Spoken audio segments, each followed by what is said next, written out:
प्रिय विद्यार्थियों, आज हम देखने जा रहे हैं अधिकतम शक्ति संचरण प्रमेय। अधिकतम शक्ति संचरण प्रमेय के अनुसार किसी भी परिपथ में लोड प्रतिबाधा और स्रोत की आंतरिक प्रतिबाधा परस्पर संयुग्मी होते हैं, जबकि स्रोत से लोड को शक्ति का अधिकतम संचरण होता है। अर्थात हम ये भी कह सकते हैं कि स्रोत से लोड को अधिकतम शक्ति तब संचरित होती है जब लोड प्रतिबाधा और स्रोत की आंतरिक प्रतिबाधा परस्पर संयुग्मी होते हैं। यहाँ हमने स्रोत को वास्तविक स्रोत माना है, तभी उसमें आंतरिक प्रतिबाधा संभव है। अन्यथा आदर्श वोल्टता स्रोत के लिए तो हम प्रतिबाधा को शून्य मानते हैं। तो यहाँ पर हम जो कंसीडर करेंगे वो हम स्रोत को वास्तविक स्रोत लेंगे, तभी उस स्रोत की आंतरिक प्रतिबाधा लोड प्रतिबाधा का संयुग्मी होने पर लोड को अधिकतम शक्ति का संचरण होगा। अब यहाँ पर हम अच्छे से जानते हैं कि किसी भी विद्युत परिपथ की शक्ति I² द्वारा दी जाती है, यानी कि धारा का वर्ग और प्रतिरोध का गुणनफल होती है। अब अधिकतम शक्ति संचरण के लिए अगर हम ये मान लें कि किसी भी परिपथ में जो स्रोत लगा हुआ है, जैसा कि हम जानते हैं कि जब परिपथ में विभिन्न अवयव लगे हुए होते हैं, जैसे कि प्रतिरोध है, प्रेरकत्व है, संधारित्र है, तब ये किसी भी परिपथ में R, L और C लगे हुए हैं, अगर वो श्रेणी क्रम में लगे हुए हैं तो उस परिपथ की प्रतिबाधा हम देते हैं Z √R² plus j⍵L minus 1/j⍵c के होल स्क्वायर के द्वारा, या फिर मैं इसको कह सकती हूँ कि R² प्लस x², जहाँ x क्या है, प्रतिघात है। ये प्रतिघात XL माइनस XC के वर्ग के यहाँ बराबर है। यहाँ XL प्रेरणिक प्रतिघात है और XC धारितीय प्रतिघात है। और चूँकि हमेशा हम ये जानते हैं कि L और C में, प्रेरकत्व और संधारित्र में वोल्टता और धारा समान कला में नहीं होते हैं, इसलिए इनकी कला को दिखाने के लिए कला कोण काम में लिया जाता है, फेज काम में लिया जाता है। इसलिए x एक समिश्र संख्या के रूप में दिखाया जाता है। इसलिए जब हम प्रेरणिक प्रतिघात की बात करते हैं तो मान j⍵L लिखते हैं, और धारितीय प्रतिघात की बात करते हैं तो मान 1/j⍵c लिखते हैं। तो इसका मतलब जो प्रतिबाधा है वो समिश्र राशि होती है। तो इसलिए हम इसके संयुग्मी की बात, जब हम अधिकतम शक्ति संचरण की बात करते हैं तो हम क्या कहते हैं कि मान लो यह जो स्रोत लगा हुआ है और यह जो लोड प्रतिबाधा लगी हुई है, इनमें जो भी प्रतिबाधाएं हैं ये समिश्र संख्याएं हैं, यानी ये केवल प्रतिरोधात्मक प्रतिबाधाएं नहीं हैं, इसमें प्रेरणिक और धारितीय प्रतिबाधाएं भी शामिल हैं। इसलिए मान लिया स्रोत की आंतरिक प्रतिबाधा को मैं लिख रही हूँ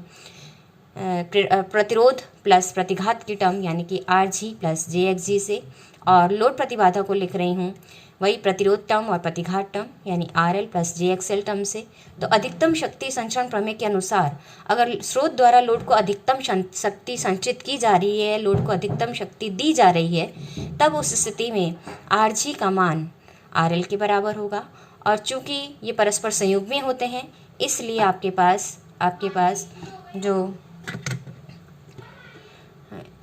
पास जो मान है ये XG का मान होगा XL के बराबर। अब यहाँ पर हम ध्यान रखें तो हमें ये पता लगा कि आपके पास ये दोनों परस्पर अगर संयुग्मी हैं तो मैं हमेशा ये भी लिख सकती हूँ कि आपके पास ZG अगर RG प्लस JXG है और ZL is RL plus JXL है, तो अधिकतम शक्ति संचरण के लिए अगर ZL को मैं वही रहने दूँ, RL प्लस JXL रहने दूँ, तो अधिकतम शक्ति संचरण के लिए ZG का मान RL माइनस JXL होना चाहिए। अब यहाँ पर एक मैंने परिपथ बनाया है अधिकतम शक्ति संचरण प्रमेय के सत्यापन के लिए कि ZG का यहाँ पे एक वोल्टता स्रोत लगा हुआ है, इसके श्रेणी क्रम में ही हमने इसकी प्रतिबाधा को दिखाया, आंतरिक प्रतिबाधा को दिखाया ZG से। यहाँ एक लोड प्रतिबाधा लगी हुई है और इसमें धारा I बह रही है। अब इस परिपथ के लिए हम अधिकतम शक्ति संचरण प्रमेय को सत्यापित करेंगे, और अधिकतम शक्ति संचरण प्रमेय के सत्यापन के लिए हम देख चुके हैं कि RG का मान RL के बराबर और XG का मान माइनस XL के बराबर आना चाहिए। अब इस परिपथ में जो बहने वाली धारा होगी, जो हमने एक परिपथ कंसीडर किया है जिसके के लिए हम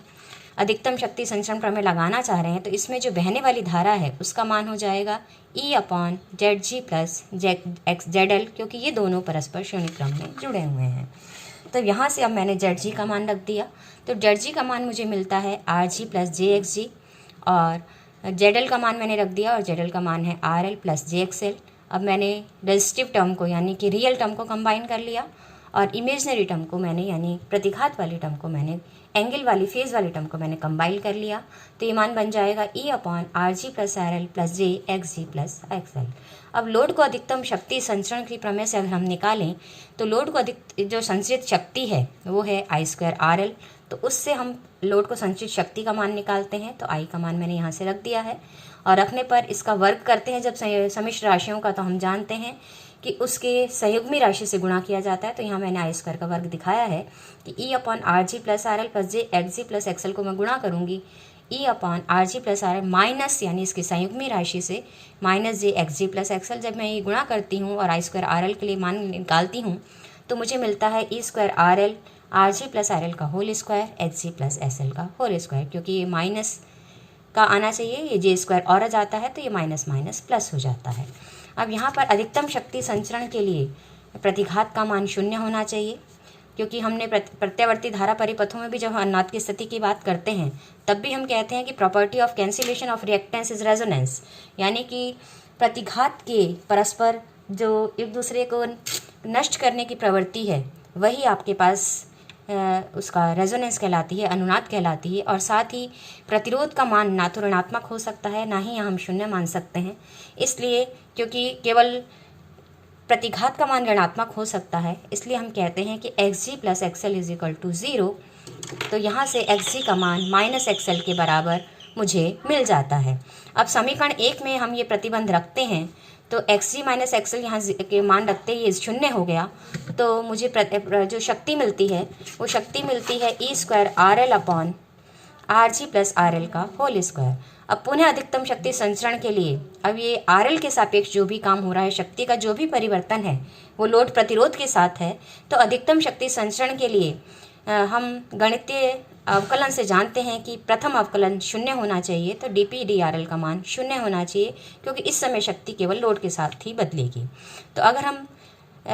इस शक्ति के जो भी सूत्र हमारे पास है उसका मैं आर एल के साथ डिफरेंशियल करती हूँ, तो मैंने 2 टर्म्स में इसको मान लिया है। एक टर्म मेरे पास आर एल वाली टर्म है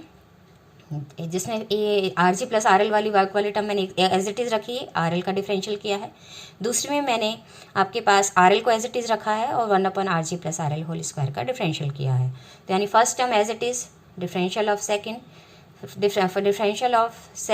and first term as it is. तो यहाँ पर हमारे पास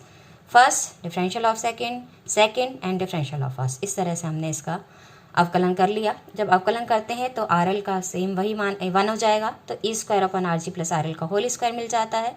और यहाँ पर जब मैं 1 upon R G plus R L का होल स्क्वायर का अवकलन करती हूँ तो मुझे मिल जाता है -2 1 upon R G plus R L का क्यूब। अब मैंने इसका एलसीएम ले लिया, एलसीएम लेने पर मेरे पास यहाँ पर स्क्वायर है, इसलिए E square R G plus R L minus 2 E square R L बन जाता है। और इसको मैं आगे सॉल्व करती हूँ तो ये मुझे मिल जाता है E square R G plus R L minus 2 R L upon R G plus R L cube, यानी E square R G minus R L upon R G plus R L का क्यूब। और ये मान चूंकि 0 के बराबर है तो यहाँ से क्रॉस मल्टीप्लाई करूँगी तो ये भी 0 में चला जाएगा, ई स्क्वायर भी 0 में चला जाएगा। इसका मतलब मेरे पास मिलेगा R G minus R L is equal to 0। जब R G minus R L is equal to 0 होगा तो मुझे मिलेगा R G is equal to R L, यानी कि हमारे पास दोनों की जो प्रतिरोध हैं, स्रोत प्रतिरोध और मेरे पास जो लोड प्रतिरोध है, दोनों का मान मुझे समान मिलता है। तो लोड को अधिकतम शक्ति संचरण प्रमेय के लिए मुझे आवश्यक प्रतिबंध क्या मिले कि यहाँ से अभी मैंने देखा कि दोनों प्रतिरोध बराबर होते हैं, यानी कि स्रोत का आंतरिक प्रतिरोध और लोड का प्रतिरोध बराबर है। और ये कंडीशन हम पहले देख चुके हैं अभी ही कि आपके पास जो इनकी प्रतिघात टर्म है वो एक दूसरे को कैंसिल करते हैं, यानी कि एक्स जी का मान माइनस एक्सएल के बराबर आता है। तो अगर जेड एल का मान मैंने are G plus ji XL रखा है तो ये मान को मैं are G minus ji x जी के बराबर रख सकती हूँ, और अगर मैंने जेड जी को are G plus ji x जी रखा है तो मैं जेड एल को are L minus ji x L रख सकती हूँ। तो चाहे मैं इस रूप में कहूँ चाहे मैं इस रूप में कहूँ, दोनों ही रूपों में अधिकतम शक्ति संचरण प्रमेय सत्यापित होती है। अब हम ये देखना चाहते हैं कि लोड को अधिकतम शक्ति कितनी दी गई और स्रोत द्वारा दी गई शक्ति थी कितनी, लोड को कितनी संचित हुई और स्रोत ने कितनी शक्ति दी थी। तो कुल दक्षता मुझे इस परिपथ की कितनी मिलती है जब अधिकतम शक्ति संचरण होता है। तो अभी सबसे पहले हम निकाल रहे हैं कि लोड को जो स्रोत द्वारा अधिकतम शक्ति संचरित की जाती है उसका मान हो जाएगा E square RL upon RG plus RL का होल स्क्वायर। क्यों? क्योंकि प्रतिघात वाली टर्म हमने शून्य कर दी थी अधिकतम शक्ति संचरण के लिए। अब RL का मान RG के बराबर है, इसलिए E square RG upon RG plus RG का होल स्क्वायर, यानी मान मुझे मिल जाता है ई स्क्वायर अपॉन 4RG। और RG RL के बराबर है, इसलिए मैं इसको इस तरह से भी लिख सकती हूँ कि अधिकतम शक्ति ई स्क्वायर अपॉन 4RL होगी। अब हम देते हैं कि स्रोत द्वारा कुल कितनी शक्ति दी गई, तो स्रोत द्वारा तो कुल की दी गई शक्ति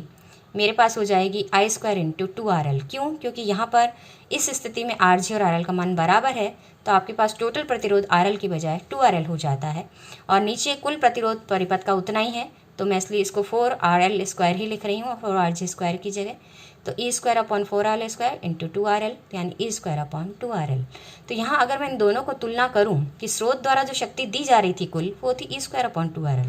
जबकि लोड को जो दी गई वो दी गई ई स्क्वायर अपॉन 4RL, यानी आधी शक्ति जो स्रोत से निकल रही थी कुल शक्ति, उसकी कुल आधी शक्ति लोड को मिली। तो आउटपुट में मुझे केवल इनपुट का आधा ही मिल रहा है, इसलिए दक्षता होगी 50%। अब यहाँ पर हम देखते हैं कि इसका मतलब जो लोड को संचित शक्ति है वो स्रोत द्वारा प्रत्यक्ष शक्ति की आधी है, इसलिए इसकी जो दक्षता है वो 50% है। अब यहाँ एक प्रश्न आपके लिए, आप इसको ट्राई करें, वैसे क्लियर है कि परिपथ में शक्ति की हानि कितनी हुई, कब? जबकि स्रोत द्वारा लोड को शक्ति का संचरण अधिकतम हो रहा है, उस स्थिति में परिपथ में शक्ति की हानि कितनी है वो आपको मुझे बताना है। अब हम चलते हैं, और इसकी एक और उपप्रमेय भी है जिसको हम सत्यापित कर सकते हैं। वो क्या कि आपके पास अगर केवल लोड प्रतिबाधा का परिमाण बदल रहा हो, कोण नहीं बदल रहा हो, क्योंकि यहाँ हमने x को भी बदला है, तो केवल परिमाण को अगर हम बदलें, तब यहाँ हम देखना चाहते हैं कि अधिकतम शक्ति संचरण प्रमेय के लिए जो xg का परिमाण है प्रतिबाधा, अब यहाँ संयोगमी की हम बात नहीं कर रहे हैं, हम यहाँ कह रहे हैं कि जो स्रोत के आंतरिक प्रतिबाधा का परिमाण है वो लोड की प्रतिबाधा के परिमाण के बराबर होगा। अब इसको सिद्ध करने के लिए हम लोड प्रतिबाधा को पोलर रूप में लिखते हैं, कोण रूप में लिखते हैं। तो RL प्लस JXL की बजाय हम लिखते हैं कि ZL cos phi plus JZL sin phi, यानी कि e की पावर आयटा थीटा को हम खोलते हैं तो हमें मिलता है कि cos theta plus eta sin theta की फॉर्म में हम उसको लिखते हैं। तो इसी तरह हमने यहाँ ZL को लिखा है कोणीय रूप में व्यक्त करने के लिए cos और sin के घटकों में। तो अधिकतम शक्ति संचरण उसी प्रकार आई स्क्वायर RL से हमने निकाल लिया है। तो यहाँ I is equal to E upon ZG plus ZL था, मुझे मालूम है। अब ZG प्लस ZL का होल स्क्वायर किया तो यहाँ पर मुझे जो मिलेगी टर्म वो मिलेगी आपके पास कि RG प्लस JXG का, यहाँ मुझे मिलेगा RG प्लस JXG मैंने मान रख दिया है, और यहाँ पर मैंने लिखा है ZL cos phi plus ZL sin phi, इसका होल स्क्वायर किया है। और ऊपर चूँकि मुझे सिर्फ RL वाली टर्म चाहिए इसलिए cos वाली टर्म लेंगे, क्योंकि RL के साथ cos घटक और दूसरे के साथ sin घटक, यानी रियल घटक मेरे पास ZL cos फाई है, उसको मैंने ले लिया है। अब यहाँ पर मैंने इसका वर्ग किया तो मुझे मिल गया E square ZL cos phi, real term को एक साथ लिया है, इमेजिनरी टर्म को मैंने एक साथ लिया और वर्ग कर दिया है। अब यहाँ दो टर्म आ गई मेरे पास। अब अधिकतम शक्ति संचरण के लिए अब हम कहते हैं कि इन दोनों का, इसका जो समीकरण मुझे मिला है इसको मैं ZL के परिमाण के साथ डिफरेंशियल करती हूँ अधिकतम संचरण शक्ति के लिए। तब हम ये काम करते हैं, तो अब पहले मैं इसका डिफरेंशियल करना चाहती हूँ। अब डिफरेंशियल करना चाहती हूँ तो पहले मैंने इसको फर्स्ट टर्म माना है, इसका डिफरेंशियल किया है। दूसरी बार मैंने इसको डिफरेंशियल किया है, फर्स्ट टर्म को एज इट इज़ रखा है। तो फर्स्ट टर्म का डिफरेंशियल किया है ZL के साथ, तो ई स्क्वायर cos फाई, नीचे वाली टर्म एज इट इज़ मैंने लिख दी है। अब मैं ई स्क्वायर ZL cos फाई को एज इट इज़ रख रही हूँ, नीचे वाली टर्म का डिफरेंशियल कर रही हूँ। तो n x की पावर n-1, तो ये -2, ये हो गया 2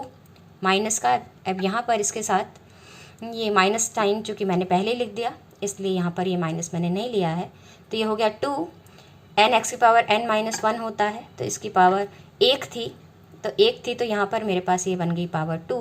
अब इसको मैंने इसका डिफरेंशियल किया तो ये बन गया 2 RG plus ZL cos phi, फिर इसका किया ZL cos फाई का, तो ये सिर्फ बचा cos फाई। अब हमने इसका किया सेकेंड टर्म का किया, तो ये 2xg plus ZL sin phi as it is, और फिर वापस इस टर्म का किया ZL sin फाई का ZL के साथ, तो सिर्फ बच गया sin फाई। तो ये डिफरेंशियल मेरे पास आ गया है, ये चूँकि 0 के बराबर है।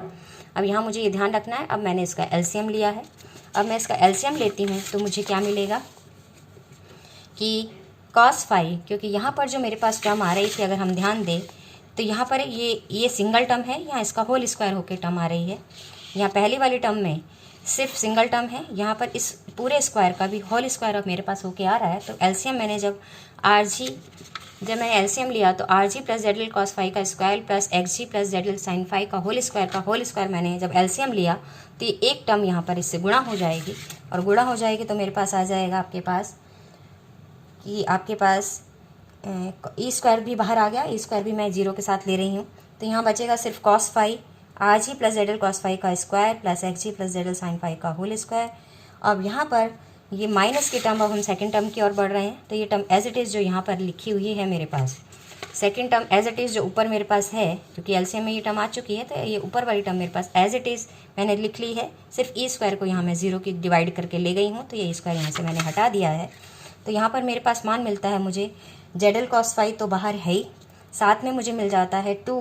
Are G plus Z L cos phi into cos phi plus 2 X G Z L sine phi into sine phi divided by ये टर्म है, ये इधर चली जाएगी तो ज़ीरो। तो सिर्फ ऊपर वाली टर्म को जब मैं सॉल्व करती हूँ तो मुझे मिल जाएगा आपके पास, यहाँ पर अगर मुझे ध्यान दूँ इस बात का, तो यहाँ पर दोनों में कॉस फाई वापस कॉमन है, इस टर्म और इस टर्म में वापस कॉस फाई कॉमन है, तो वापस मैं इसको जीरो के नीचे ले जाऊँगी तो ज़ीरो हो जाएगा। तो सिर्फ टर्म मेरे पास बचेगी R G plus Z L cos phi का square, X G plus Z L sine phi का होल स्क्वायर, माइनस यहाँ से जेड एल बच जाएगा, और ये जेड एल इन दोनों टर्म से गुणा होगा, तो ये हो जाएगा -2 Z L R G plus Z L cos phi into cos phi. ये वापस माइनस की टर्म बनेगी क्योंकि यहाँ माइनस है ब्रैकेट के बाहर, तो -2 Z L X G plus Z L sine phi into sine phi. अब हम इसको खोल लेते हैं, पुनः इसको खोलेंगे तो R G plus Z L cos phi, मैंने इन दोनों टर्म्स को कॉमन किया है, तो R G plus Z L cos phi बाहर आ गया, तो यहाँ एक टर्म बच जाएगी R G plus Z L cos phi, यहाँ टर्म मेरे पास बचेगी -2 जेड एल कॉस फाई। इसी तरह अब इन दोनों वाली टर्म्स में से, एक्स वाली टर्म्स में से मैंने कॉमन लिया, तो यहाँ पर X G plus Z L sine phi common, और अंदर बच जाएगा, चूँकि ये होल स्क्वायर है तो ये बच जाएगा X G plus Z L sine phi, और यहाँ टर्म मेरे पास बचेगी -2 जेड एल साइन फाई, क्योंकि इसको मैं कॉमन ले चुकी हूँ। अब मैं इसको वापस से कंबाइन करती हूँ, और कंबाइन करती हूँ तो मेरे पास ये दोनों टर्म्स कट रही हैं, और यहाँ सिर्फ बचेगा आर जी। अब मैं इन दोनों को कंबाइन करूँगी तो एक्स जी माइनस, तो यहाँ पर मेरे पास ये R G plus Z L cos phi as it is आ गई, यहाँ दो में से एक टर्म बच गई तो ये बन गया R G minus Z L cos phi. इसी तरह ये टर्म एज इट इज़ आ गई, इन दोनों में से ये टर्म माइनस की हो जाएगी, तो ये बच जाएगा X G minus Z L sine phi. तो इस तरह से ये टर्म एक प्लस की हो गई और एक माइनस की, यानी ए प्लस बी और ए माइनस बी, ये भी ए प्लस बी और ए माइनस बी। अब हम इसका वर्ग कर देते हैं, ये ए plus B A minus B, A plus B A minus B. अब हम इनको करते हैं सॉल्व, तो यहाँ पर आपके पास ए प्लस बी और ए माइनस बी का वर्ग जो होता है, हम जानते हैं A square minus B square होता है, तो A square minus B square से हो गया R G square minus Z L square cos phi square phi, और ये वाले टर्म वापस वही A plus B A minus B से, तो X G square minus X L square sine square phi. अब R G square plus X G square यहाँ आ गया, इसमें से मैंने जेड एल स्क्वायर कॉमन ले लिया, cos square plus sine square phi 1 होता है, तो इसलिए R G square plus X G square is equal to Z L square, या modulus Z L is equal to plus under root plus minus R G square plus X G square. या फिर मैं कहूँ कि जो load प्रतिबाधा का परिमाण है वह स्रोत प्रतिबाधा के परिमाण के बराबर है, इसलिए अधिकतम शक्ति संचरण प्रमेय, ये दोनों मान बराबर आने से, परिमाण बराबर आने से अधिकतम शक्ति संचरण प्रमेय सत्यापित होती है।